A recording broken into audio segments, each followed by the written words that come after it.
नाजरीन, आप देखेंगे ड्रामा सीरियल दो किनारे के अपकमिंग एपिसोड बहुत दिलचस्प और सनसनीखेज होते हुए नजर आएंगे। आखिरकार शहवार का बुरा अंजाम होने का वक्त आ ही चुका है। शहवार जो कि अपनी मनमानियों से सारे लोगों को अपने इशारों से नचा रही थी, वही शहवार अब बर्बादी का सामना करेगी। शहवार जो वलीद से धमकी देकर यही कहकर जाती है कि जल्द ही तुम्हें बारात लेकर मेरे पास आना होगा और तुम्हें दोबारा मुझे थामना पड़ेगा।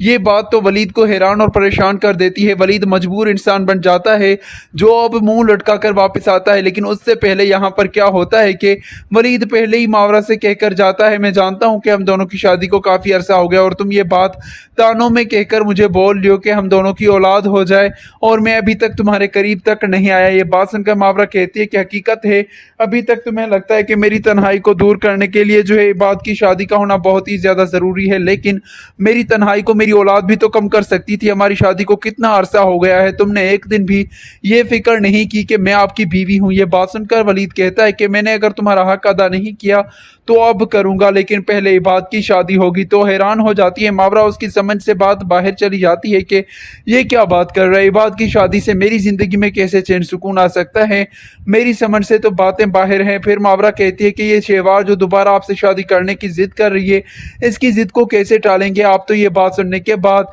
यहाँ पर कहता है वलीद कि वो मैं देख लूंगा कि मुझे क्या करना है, लेकिन एक बात कान खोल करके सुन लो कि ये बात किसी को पता नहीं चलनी चाहिए कि मैंने इबाद की शादी का फैसला कर लिया है। मुझे अकेले में इबाद से बात करनी है, फिर घर में ये बात खोलेंगे।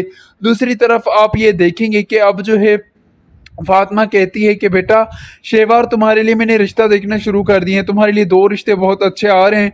एक जो है वो शादीशुदा है, उसके 3 बच्चे हैं, उसकी बीवी की मौत हो चुकी है और वो तुम्हारे साथ ज़िंदगी गुजारने के लिए रजामंद है। कहता है कि तलाक याफ्ता हो चाहे फिर कितनी भी बड़ी हो, मैं उससे शादी कर लूंगा, लेकिन उसकी थोड़ी उम्र बड़ी है, वो तुम्हारा हाथ थामना चाहता है। ये बात सुनकर शहवार कहती है कि माँ कैसे रिश्ते लग कर आ रही है मेरे लिए, क्या मैं आप पर बोझ बन गई हूँ। ये बात सुनकर यहाँ पर कहती है फातिमा कि नहीं बेटा, तुम मुझ पर बोझ नहीं हो, लेकिन कम से कम तुम्हें भी तो अपनी ज़िंदगी में आगे बढ़ना है।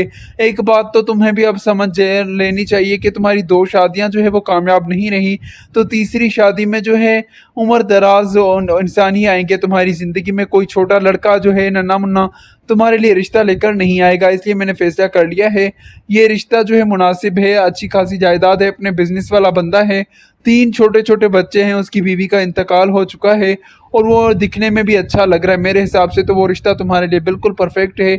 बच्चों को संभालोगी, बहल जाओगी, घर में सुकून होगा और साथ में इतनी बड़ी जायदाद की मालकिन भी बन जाओगी।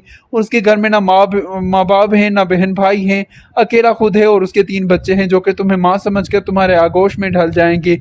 ये बात सुनकर शहवार कहती है कि बात आप कैसी कर रही हैं, आप पर बोझ बन गई हूँ, मैं जानती हूँ, चलो मैं वलीद के घर चली जाती हूँ। माँ अभी तक शायद आप समझी नहीं कि मैं क्या कह रही थी। ये बात सुनकर फातिमा कहती है कि तुम्हारा मकसद मैं समझ सकती हूँ शहवार, तुम्हारा मकसद यही है कि तुम फिर से वलीद को अपना बनाओगी। क्या वलीद को अपना बनाकर तुम्हें कोई चैन मिलेगा।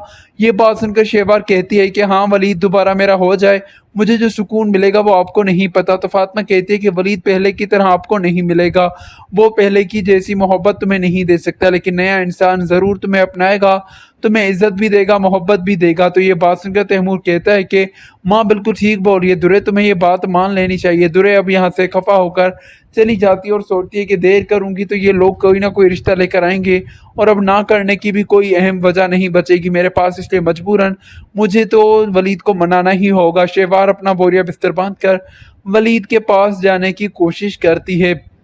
वलीद जो कि इबाद को कॉल करके बोल देता है कि तुम्हें वापस आते ही शहवार से शादी करनी है। तो इबाद कहता है कि वलीद भाई, ये बात आपकी बहुत कठिन लग रही है मुझे, आप क्या बोल रहे हैं, शहवार भाभी से मैं शादी करूंगा। तो वलीद कहता है कि शहवार अब तुम्हारी भाभी नहीं है, वो तुम्हारे लिए अजनबी है और कोई भी अजनबी लड़की तुम्हारी ज़िंदगी में आ सकती है। किसी के आने से बेहतर है कि शहवार हमारी देखी भाली है, अगर वो तुम्हारी ज़िंदगी में आ जाए तो हो सकता है उसकी ज़िंदगी के साथ साथ तुम्हारी ज़िंदगी भी बदल जाए। तुम्हारी उम्र भी अब निकलती जा रही है, कोई अच्छा रिश्ता मिलेगा नहीं। शहवार मेरे हिसाब से बिल्कुल अच्छी है। तो यहाँ पर बात कहता है कि भाई उसकी 2 तलाक़ें हो चुकी हैं, वो आपकी बीवी रह चुकी है, मैं उसको कैसे अपना सकता हूँ। तो वलीद कहता है कि ये तुम्हें करना पड़ेगा, ये तुम्हारे बड़े भाई का फैसला। ये सुनते हुए शहवार पहुंचती है ऑफिस में और कहती है कि क्या मतलब अब इबाद से मेरी शादी करवाने वाले हैं। तो वलीद कहता है कि शहबाज सब कुछ सुन लिया है तो ये भी सुन लो, इबाद भी तुमसे शादी करना नहीं चाहता लेकिन मजबूरन उसको मनाना पड़ेगा क्योंकि मेरी मजबूरी है, मैं तुम्हें ऐसे रुलते हुए नहीं देख सकता किसी और के आसरे। कर